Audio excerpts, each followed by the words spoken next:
Hi everyone, welcome to Dustin the Blind Minnesotan podcast. Today I want to talk about some of the nonprofits here in Minnesota that can help disabled people. And these nonprofits, they're very important because without these nonprofits, disabled people's lives would be more difficult and more frustrating. So, the first one I want to talk to today is a company called Bridging. Well, Bridging is a place in Plymouth where people can donate their old furniture. And then they take that furniture that's donated at Bridging and they give it to disabled people who live in low income housing, like Section 8 housing or Section D housing, that don't have furniture, and they give that to them. So pretend if like your grandma died, right, and she had a bunch of furniture that she doesn't need because she died, and you don't need. You can have a U-Haul. You can pack it up, in a U-Haul, take it all to Bridging in Plymouth, and then Bridging will go down their list of disabled people that don't have furniture, and then they will have their workers bring that furniture to the disabled community, that lives in low income housing, that doesn't have the money and doesn't have the finances to buy furniture.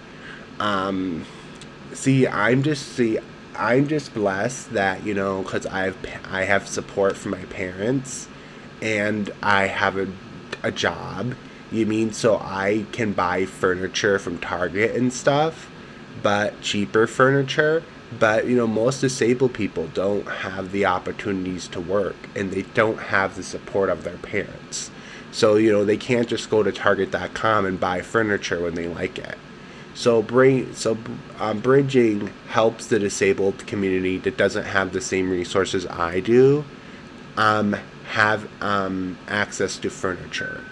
And they're based out of Plymouth, Minnesota, and it's there because a lot of high end people live over there, and they have the money to keep updating their houses with new furniture and stuff. So it's it's a very good nonprofit, and I think you guys should kind of look into it. And it's it's really cool. And me as a disabled person, I like seeing nonprofits like this because it makes me feel hopeful that someone is willing to drive all the way to Bridging in Plymouth, drop off their stuff, just so someone with disabilities can have furniture. I wish Hennepin County would do this kind of stuff, but because Hennepin County is so bloated and full of corruption, they don't do this kind of stuff. So then there has to be organizations like Bridging that comes in and does it. So thank goodness for the nonprofit Bridging. And another one I wanna bring up is this one is owned by Metro Transit, the bus company, and everyone that's been listening to my podcast and my YouTube channel knows how frustrated I have been with Metro Mobility and the Metro Mobility service. And I feel like, the disabled community deserves better than Metro Mobility.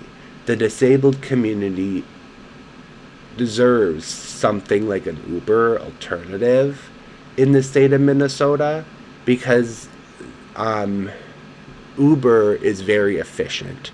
Uber, would if Metro Mobility was ran like an Uber service, it would save the state so much money. It would save the federal government who gives the state money for disability services so much money. But because it's old, it's baroque, it's full of corruption, Metro Mobility, I want another alternative. And Metro Mobility is a private company that Metro Transit pays to run that service. But now Metro Transit's finally getting their butt together and is creating competition for Metro Mobility called Metro Micro. And Metro Micro is it's a ride sharing service, but it works so similarly to Uber. So what happens is you are going to have to share the ride with multiple people, right? But but the good thing is it has a mobile app. So if you go anywhere in like the cities of Roseville, Woodbury, or North Minneapolis, those areas, you can open up an app, and then you can pay for the app, and the bus will come pick you up, pick someone else up in between, and then drop you off. But the good thing is with the app, you can see, okay, the bus is three stops away from getting you, and that should take about 15 minutes. Or the bus was on this side of North Minneapolis and it's coming to this side. And it has to pick up three other people between it and you. So I like how Metro Micro actually works, because it has the technology to make disabled people transportation more effective. So I like the whole concept of Metro Micro. I support it. I want it to come to Columbia Heights and Fridley and Blaine and Coon Rapids.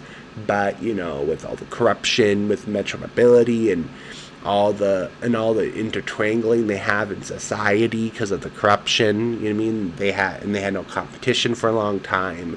It's one of those things, that I can't wait for Metro Micro to come to my area in Columbia Heights and even Fridley and Blaine and Coon Rapids, and come to other parts of Anoka County, because it will be so much better than Metro Mobility.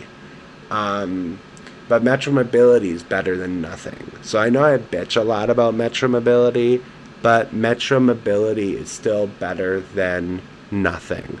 That's how I feel. But because without Metro Mobility, I wouldn't be able to leave, like go out to Champlin and stuff. So Metro Mobility is still good, but better than nothing. But as a disabled American, I want something better. And my Metro Micro is something better.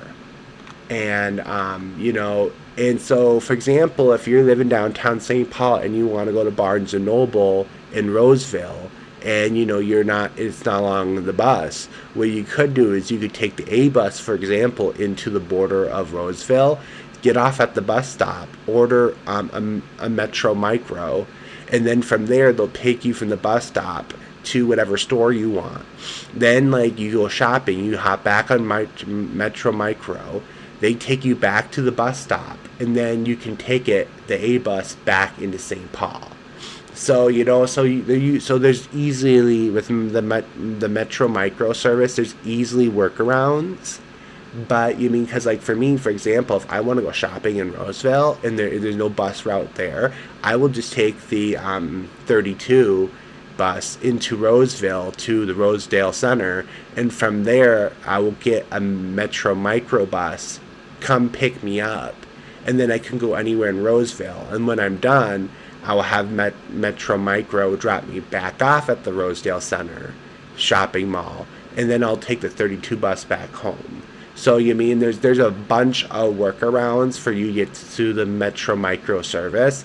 Or for example, if I want to go shopping at Cubs in North Minneapolis, right, I could take the 32 bus into that part of North Minneapolis, get off, hop on the Micro, get the Micro Metro service, go to the Cub Foods, and then do my shopping, take Micro Metro back to the 32 stop that's in the part of that zone, and then take the 32 bus back home.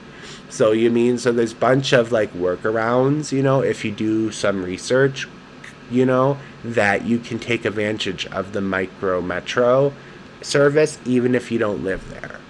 So it's a very good service, And I think more disabled people in Minnesota should take advantage of it, even and find those workarounds until every suburb in Minnesota has a micro metro.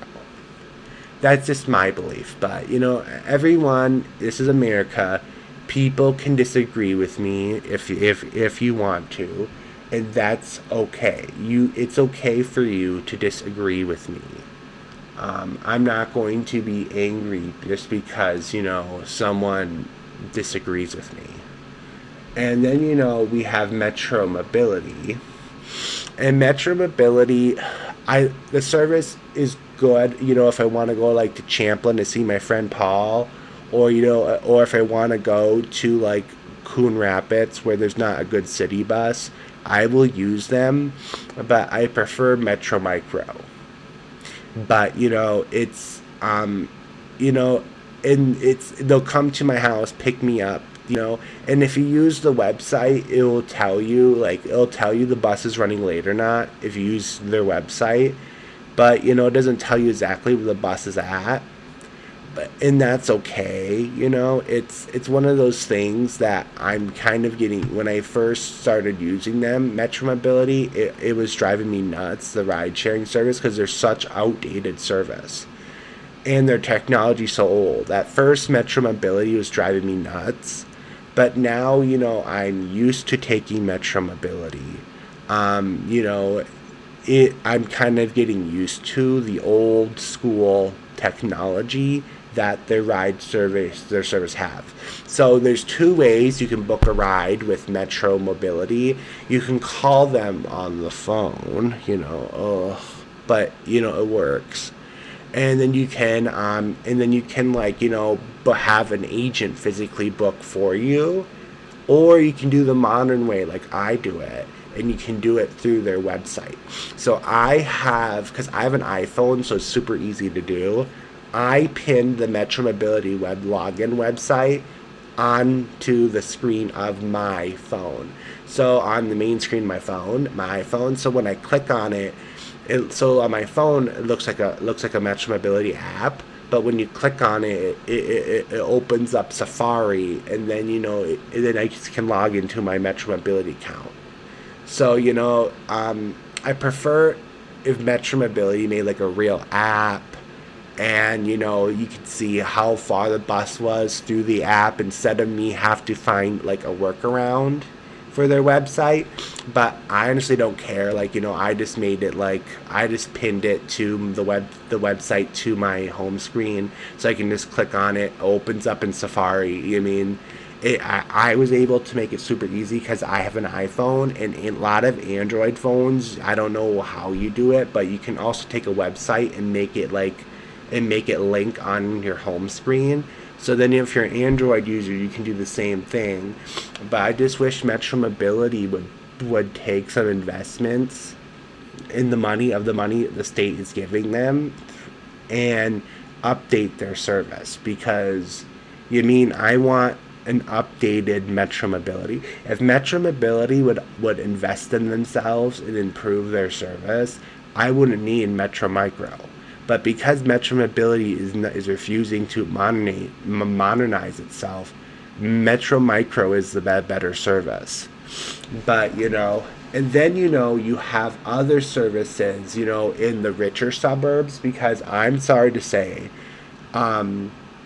most of the rich suburbs like Plymouth, Maple Grove, Wayzata, Edina, St. Louis Park, Bloomington, they don't want Metro Transit or Metro Mobility in their cities because they don't want low class people living in their cities, and public transportation brings that kind of stuff in.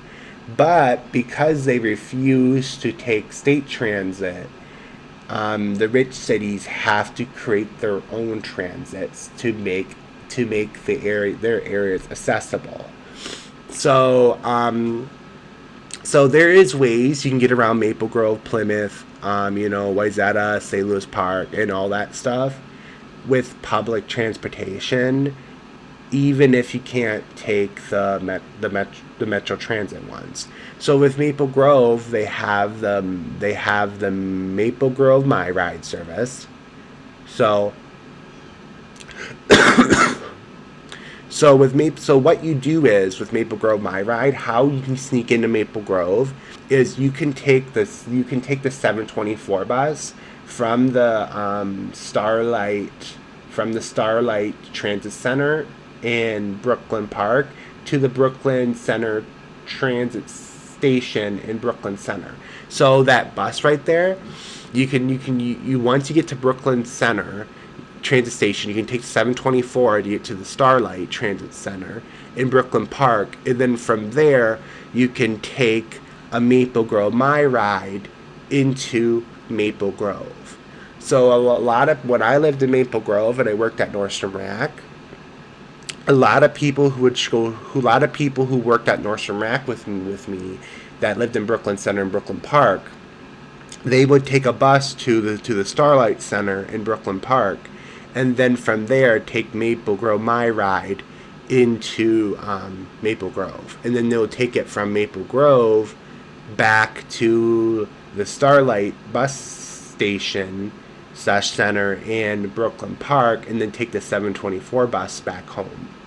And also, you could also take a bus to Hennepin Technical College in Brooklyn Park, or to North Hennepin Community College in Brooklyn Park, because Maple Grove My Ride also goes to those places where, like, you can book through their app, and they'll pick you up.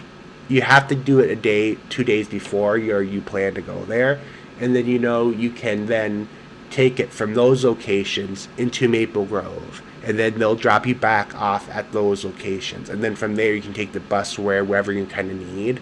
So, like, you can get into Maple Grove with the Maple Grove My Ride service, but it's a little bit difficult because Maple Grove doesn't want disabled people like me going into their city. But and that's what the people in that area voted for. So I can't. There's nothing I can do about it because we're in America. We live in a democracy. You know what I mean? And the people in that area don't want people like me in that area. There's nothing I can do about it. So but take advantage of the loopholes they have to create because of federal law and the EDA standards. So and then you have the Plymouth click and ride service. That is pretty Plymouth's version of Maple Grove My Ride. So what you do is you take the city bus between to sneak around Plymouth. Plymouth has a city bus route that goes from downtown Minneapolis to Plymouth. So what you do is you take that bus out to Plymouth, and then once you're at the Plymouth Transit Center, that's when you can take a Plymouth click and ride bus it's pretty much like their version of Metro Mobility. They'll pick you up and take you wherever you want to go, and then drop you off back at that transit center. And then from there you can take that bus and go back to downtown. And then you have the Southwest Prime, SW Prime, and that is like Edina's, St. Louis Parks, Richfield's, Bloomington's version of Metro Mobility. And once you bus out there, you can use their mobile app, and they'll come pick you up, take you where you want to go, and then they'll drop you back off, and then you can bus back to Minneapolis. And then there's in the Maple Grove Transit is the city bus that goes from downtown Minneapolis to downtown Maple Grove. And there's Southwest Transit. That's the one that'll take you to St. Louis Park, Edina, Bloomington, Richfield, Chaska, Shakopee, city bus route. And then there's Plymouth Metrolink. That's their version of the city bus. So there's a bunch of different ways once you get out to those rich suburbs to get around.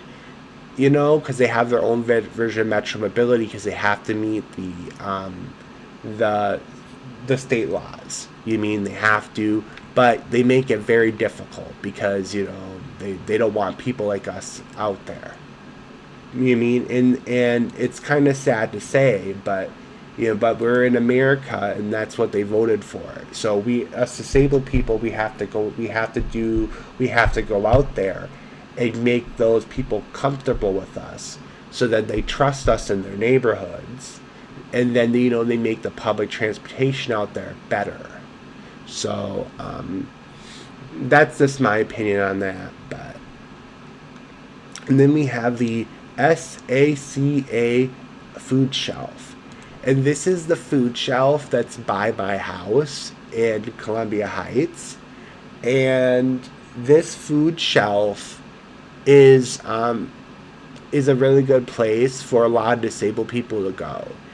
And this food shelf, the SACA food shelf, also takes donated clothes and donated furniture.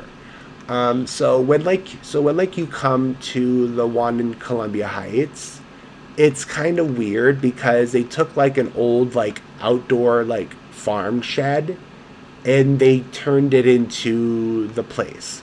So when like you walk into the so you should see like a metal door that says welcome to the SACA building. So when you open that door, you come into the skinny hallway.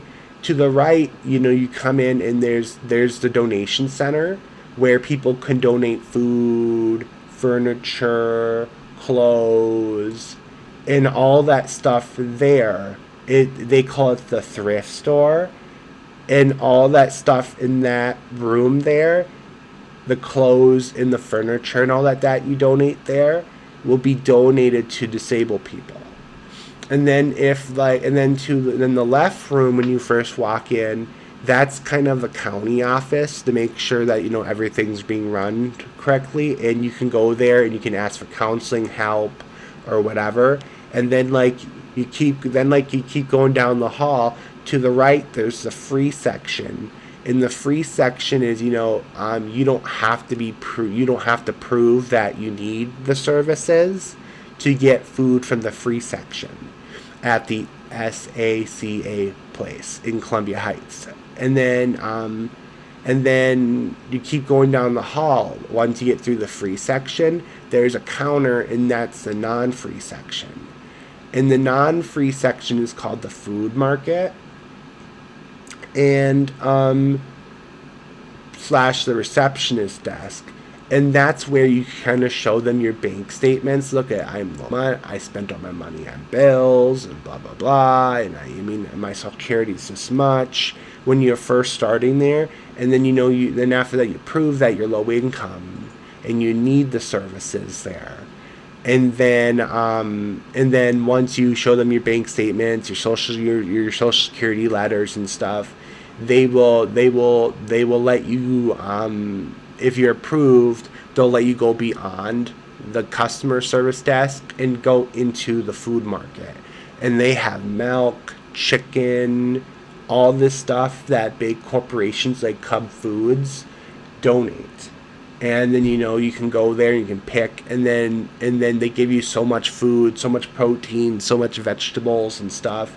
And you can go in there, you can eat and stuff. And you can get to this place with Metro Mobility, and you can get to this place with the 10 bus, the 10U, the 10N, and the 10H. But once you get off, you might have to walk a few blocks, but it is possible. And it's kind of the place is kind of hidden in between a bunch of apartments, because it used to be a storage unit for all the low-income apartments around it. But then the property developer donated the shed to Anoka County, and Anoka County made it this SACA food bank slash furniture place slash clothes place that disabled people can go to and take advantage of.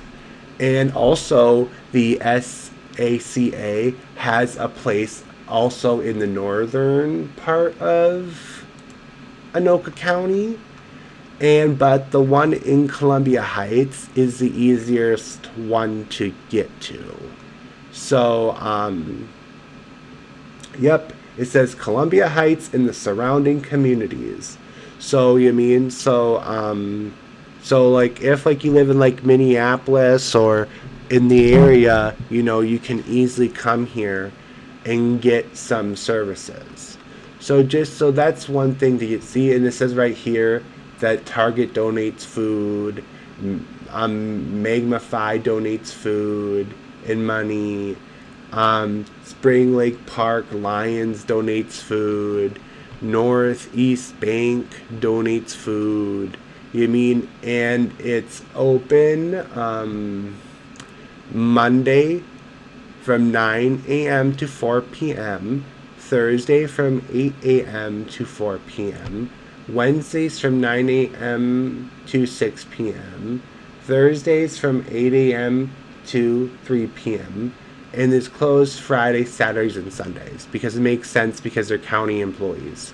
So that's a good nonprofit, and it's called the SACA Food Shelf.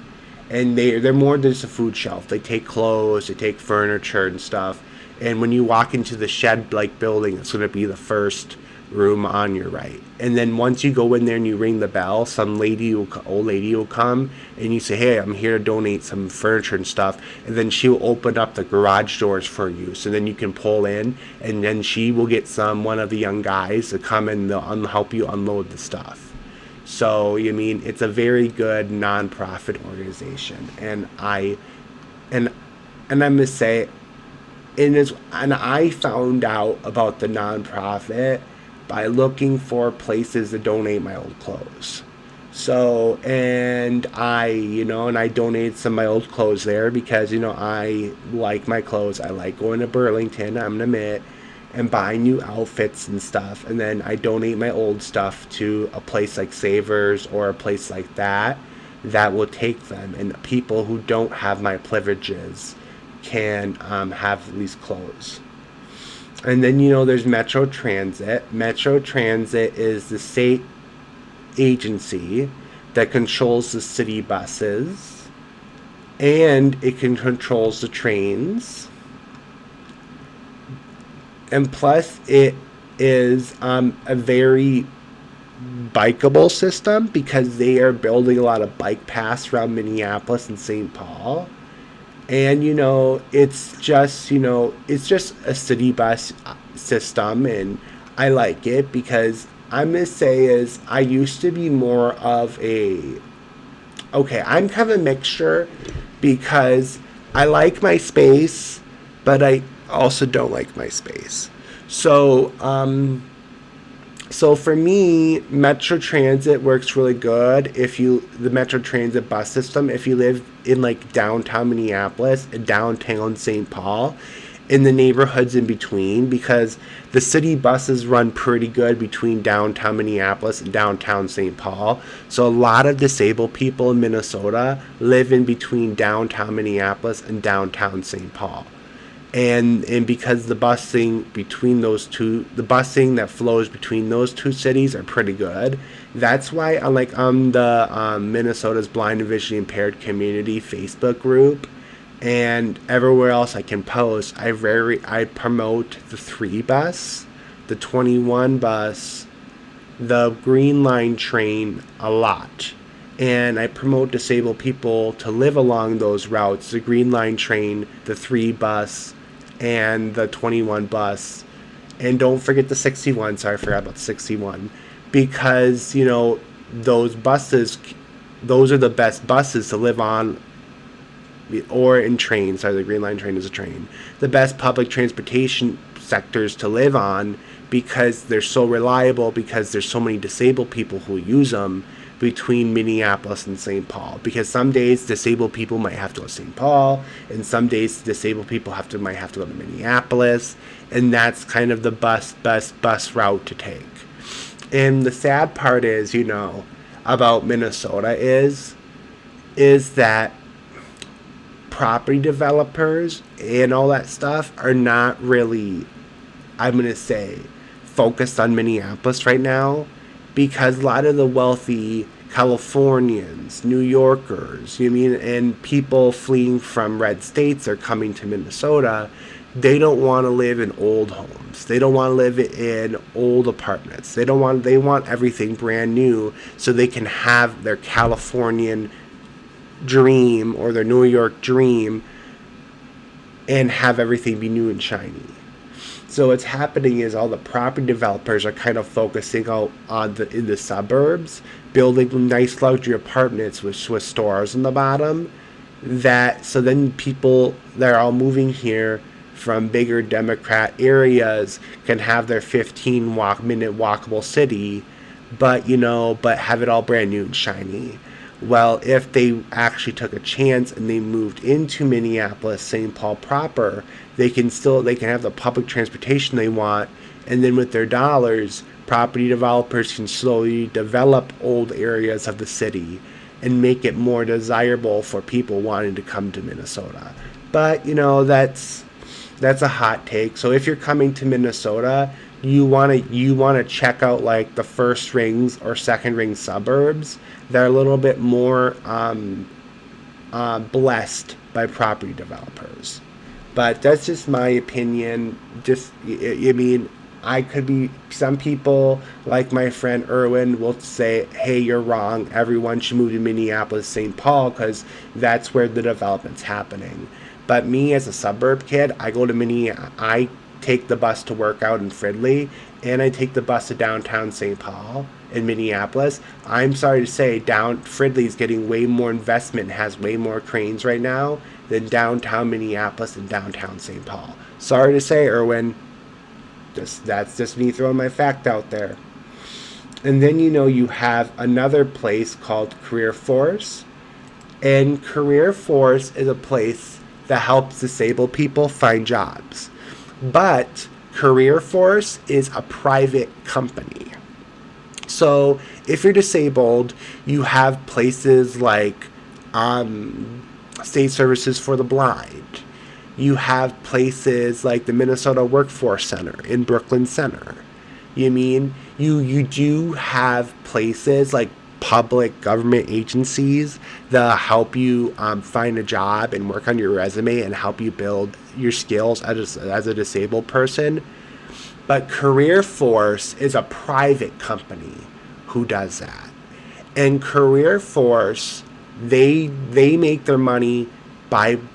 Okay, so the state ones, they get taxpayer money to help you find a job.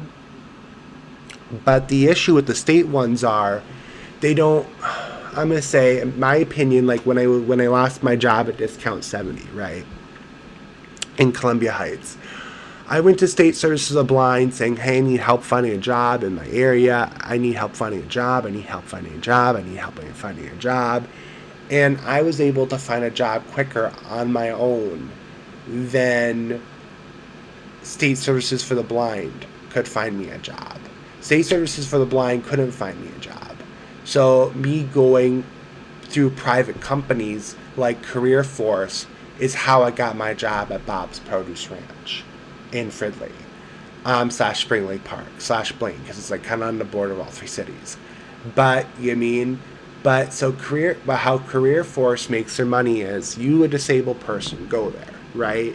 They will help you tweak your resume. And then they will teach you how to pass the interview that their customers expect. And then from there, they get paid by placing you in a job. So if no job company wants you or no employer wants you, Career Force loses money because they trained you how to do a job, and then they're not making in money back because you don't have a job.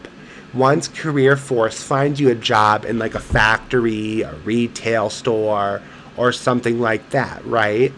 That's when, and you've been there for more than 30 days, that's when a place like Career Force gets a big chunk of money.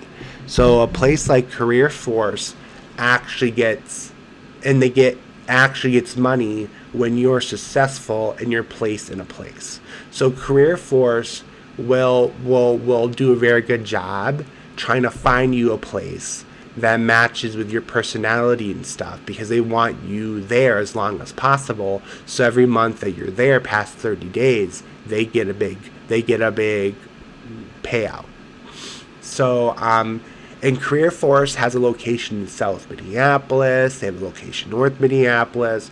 They have a location in many suburbs. They have a location in Blaine. They have a location in Rogers, because what they're doing makes tons of money, because a lot of disabled people go to Career Force because the state agencies are not doing a good job finding disabled people employment. Sorry to say that, State Services for the Blind, but it's true. And because if you guys did a better job, places like Career Force, the Workforce Center wouldn't exist. So if you're coming to Minnesota and you're looking for a job, come to Career Force. I would do AVO, and AVO is also another workforce center that competes with Career Force. And Career Force does more disabled people that are like living in Section D, Section 8, living with their parents, that kind of crowd. Well, AVO does more disabled people who are homeless, drug addicts, but they're still competing with Career Force by placing their customers into jobs. So a lot of the jobs you get with Career Force are more like the trucking industry, the factory industry, the warehouse industry, things like that. And those are and I know at first everyone's like, oh, who wants to work in a warehouse, blah, blah, blah. But no, guys, I work in a warehouse, and I'm going to say, and I enjoy it because it's relaxing. As a disabled person, it's more calming. Like, avoid an Amazon warehouse, because an Amazon warehouse is not a normal warehouse, okay? Like Bob's Produce Ranch, where I work, that warehouse is a normal kind of warehouse. So, and it's a slower pace, you take your time, they care more about you organizing things and doing it properly than you rushing. So, so they help you, Career Force helps you get places like warehouse, trucking, and all that stuff. And it's factory work. It's completely different than AVO's, where AVO's, their job is trying to get you into Target, Walmart, Sam's Club, more the retail side. But, the phone, your local phone repair shop in the mall. So, Career Force, I have never used Career Force, but, to me, it's totally worth the experience because, I normally have the skills to get jobs myself. But, I heard a lot of good things, like my friend Lucas, who uses Career Force to find temp work, because Lucas is like me. He can only stand a job for so long, my friend Lucas, before he gets bored and he wants to move on. The good thing about going to a place like Career Force, you have like autism, ADHD, and you always want something new, so because you get bored. Career Force, also has temp work. So, they can find you a job for 3 weeks doing this, 4 weeks doing that. Do you mean? So, Career Force has very flexible options when it comes to, job stuff and all that kind of stuff. So, that's why my friend Lucas likes it, because, it gives him the flexibility that he needs, that you won't get someone like me that can get jobs, gives him the flexibility he needs. And then the last organization I want to talk about today is State Services for the Blind of Minnesota. State Services for the Blind of Minnesota is, it helps our community, but it has 3 nonprofits a part of it. It has the Senior Center, it has the Youth Center, and it has the Braille Library. And if you ever, I go past their building in St. Paul all the time because it's right on the Green Line train, so it's super easy to get to, right on University. And across the street, there's a McDonald's. So you mean it's a very convenient place to get to, and if potentially you bought the Harry Potter book and you want it converted to, you want it in Braille, or if you want a Braille Harry Potter book, you can go to the library at State Services for the Blind of Minnesota, and they can make you a Braille or Harry Potter book. Or they can read the Harry Potter book that you just bought and record it on a CD, and then you can listen to it. And then if you're under 18, they will help you go to school at the University of Minnesota, help you pay for your school, and then help you pay for your dorm life. And then when you graduate, they will help you find a low-income housing like Section A or Section D in the cities of Minneapolis or St. Paul, and then they will help you find a job. So I went through the State Services for the Blind Youth program, but I didn't go to U of M because I like the concept of the U of M because it gives people like endless educational content. But when I first moved out of my dad's house, my dad lives in a rural area, I was not ready to go to U of M because it was too big. So I ended up going to Hennepin Technical College, and in Brooklyn Park, and that was small, way smaller, and I felt more comfortable. SSB, State Services for the Blind of Minnesota, paid for it. So I had to pay for some of my textbooks and stuff. But so it still cost me lots of money, but not as much as, if I went all on debt. So, and then there's the senior program for people over 55 who are slowly start losing their vision. They can go to the senior place. So when you walk into State Services for the Blind, you see the receptionist desk. The right half of the building is for seniors. The left half of the building is for young people. And the back half of the building is 1/3 technically of the building. It's like 1/3, 1/3, 1/3. But the back half of the building is for the library. So then they'll teach on the senior part of the building, they will teach seniors how to use accessibility tools, how to use an iPhone, what is Braille, how do you use Braille, and all that kind of stuff. So and they'll teach you about the low vision store that's right next door. So it's a very good agency that a lot of disabled people should look into, because State Services for the Blind has connections to the ones for autism, for the ones for cerebral palsy, and other disabled groups.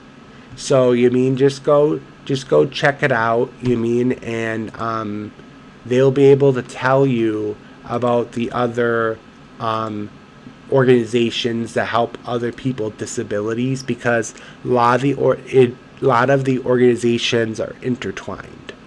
And then there's Lighthouse for the Blind up in Duluth.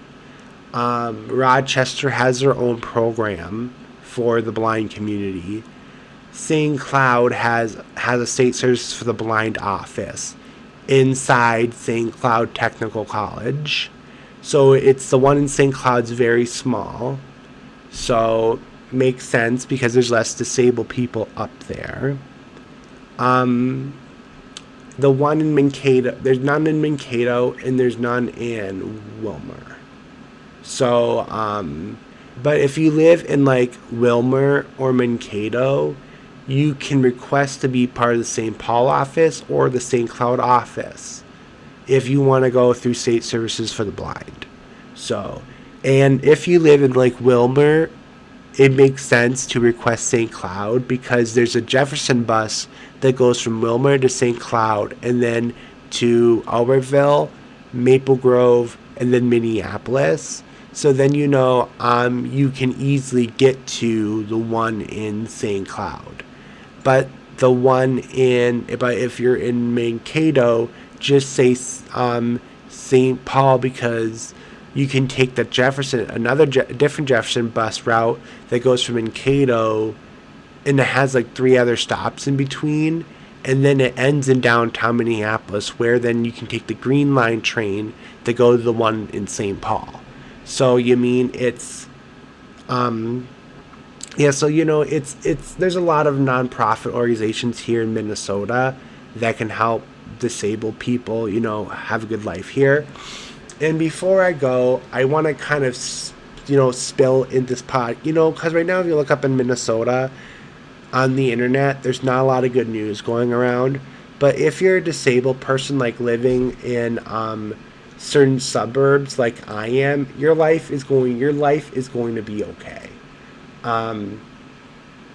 Let me just pop up Google Maps here, so then I can actually tell you, if you're a disabled person moving to Minnesota, what kind of suburbs you should be looking at first. Because in this first ring, second ring suburbs of Minnesota, of Minneapolis, St. Paul, Minnesota, you can still get like Metro Mobility and stuff, and you can still get around and have a good life and a more affordable life here in Minnesota. So the first one I wanted to mention is, St. Anthony. St. Anthony is a good city, and that's a suburb, first ring suburb of St. Paul and Minneapolis and Fridley, and Columbia Heights. So it's kind of squished between 3 to 4 major cities. So St. Anthony is a good place for disabled people to live, because they have a basic city bus network that will take you to northeast Minneapolis / North Minneapolis, where you can get to downtown St. Paul. You have Falcon Heights. That's a good city for disabled people to live in Minneapolis, St. Paul area, and it's the first-ring suburb of St. Paul.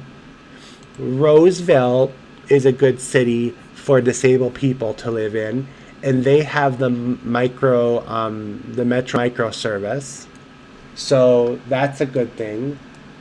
I don't know about Little I heard mixed feelings about Little Canada. I don't know about Little Canada, because I personally haven't been to Little Canada, but based on the disabled people I talk to online who live there, some of them hate it, some of them like it. So just do some research before you move there, like anywhere else. And then then you have Maplewood. Maplewood's a good place to live if you're disabled. It's suburb of St. Paul. You have White Bear Lake. That's a good place to live if you're disabled and you want to move to this area. There is North St. Paul. North St. Paul is not owned by St. Paul. It's a different, separate neighborhood, and that's a good kind of place to live if you're disabled, because you have basic city bus routes and you can still take Metro Mobility to get around. And then Woodbury, the closer to Maplewood you live, the better transportation options you're going to have. The further south you live in Woodbury, the more sucky it's going to be, because Woodbury's a massive city, and the more south you go, the less reliable Metro Mobility is going to be, and public transportation. But if you live between, let me zoom in here so then I can tell you exactly the highways. Highway 94 in Woodbury, and Highway 494 in Woodbury. That area is still very nice, but you still have public transportation, and you have a Costco, and you have a Cabela's and a Petco and a major shopping center there, and you still get good public transportation and stuff. So that's also a good area to click in. You have West St. Paul. It's not part of St. Paul, but it's still, if you are disabled and stuff, and you need to if you want to take Metro Mobility and have basic city bus services, West St. Paul is a good area, because you still have your shopping area, and you don't have the crime that's in downtown St. Paul and downtown Minneapolis. So I'm just saying this in this podcast because it's because this whole thing is supposed to help people here in Minnesota.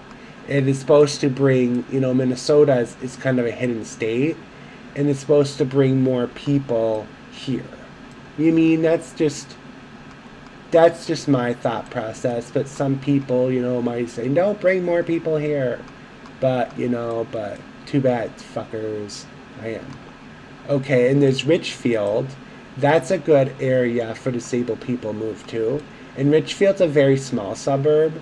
So, if you're driving if you're taking the bus right through it or Metro Mobility right through it, you might just think it's Bloomington or South Minneapolis. But because it's not Minneapolis, still has stores, businesses, less crime. You mean? And then you have Bloomington. Bloomington is a massive city, you guys. Bloomington is so huge that when I'm taking Metro Mobility through Bloomington or to a place in Bloomington, or I'm taking a city bus in Bloomington, sometimes I forget that I'm in Bloomington.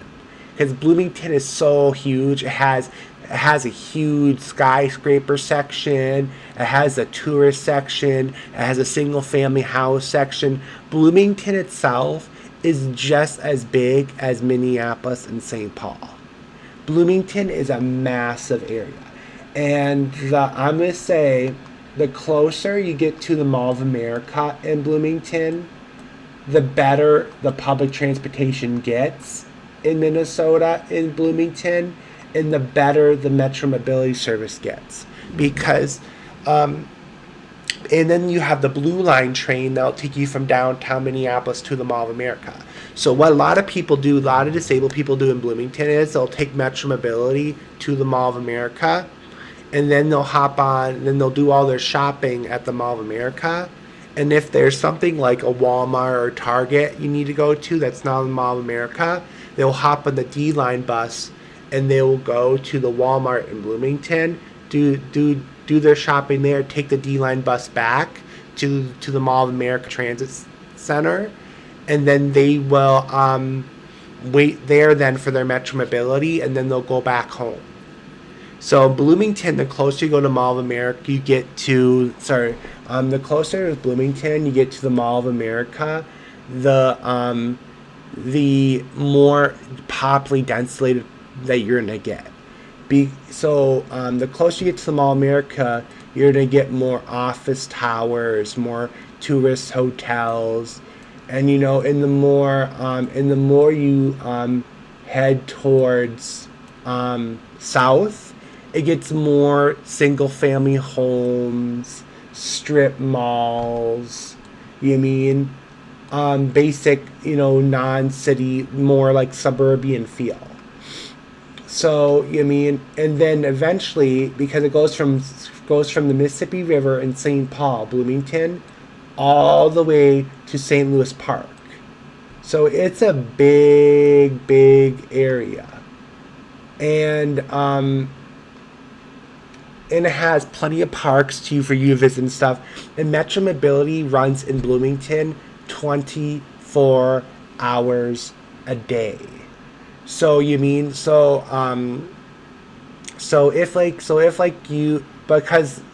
because Bloomington's a populated area, it doesn't have a good city bus network.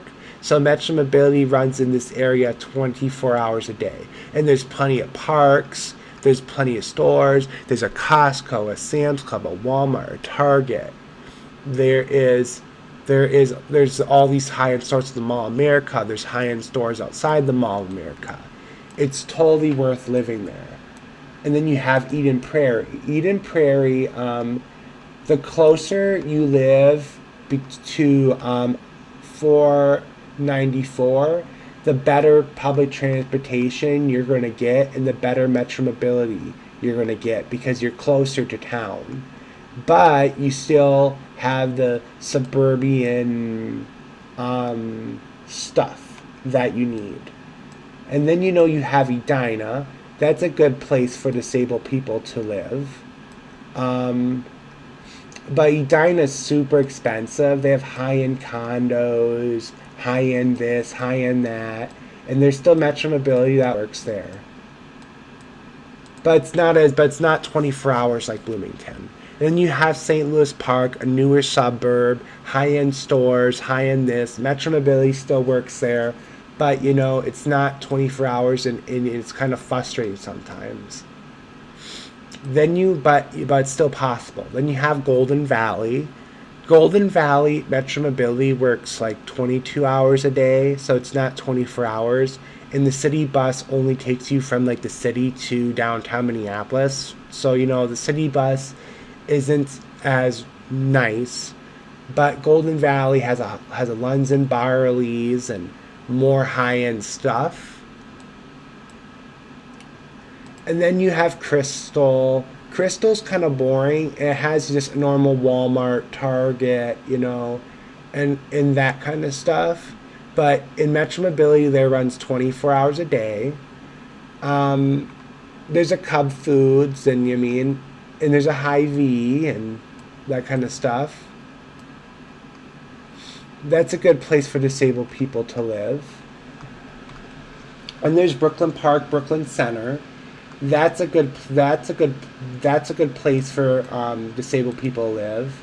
Brooklyn Park and Brooklyn Center, their Metro Mobility isn't 24 hours a day. It's about like 22 hours a day, but it's still. But it's st- and they, there's a lot of West Africans and African Americans and Hmong. They're from Vietnam in that area. So you still have a Walmart, you still have a Target, and you still have those major strip malls with a lot of African American and Asian businesses. But at the same time, you do have a good unique places like Sun Foods, Empire Foods, major Asian grocery stores, you know, to shop at, so you can get any shrimp you want that's popular in Asia, any kind of seafood you want that's popular in Asia. So those are good areas to kind of choose, and then there's Columbia Heights, Fridley, and Blaine on my side, in my area. So the 10 bus, takes you to all the major spots. And Metro Mobility runs 24 hours in Columbia Heights. Metro Mobility runs 24 hours in Blaine. And Metro Mobility runs 24 hours in Coon Rapids. Because there's a lot of disabled people who live in that area, but there's not good public transportation. So then Metro Mobility runs. If Metro Micro ran in the area, it'd be so much better. But no complaints. No complaints. So that's pretty much what I have to talk to you about, you guys, today. I hope you guys have a good day. Bye bye.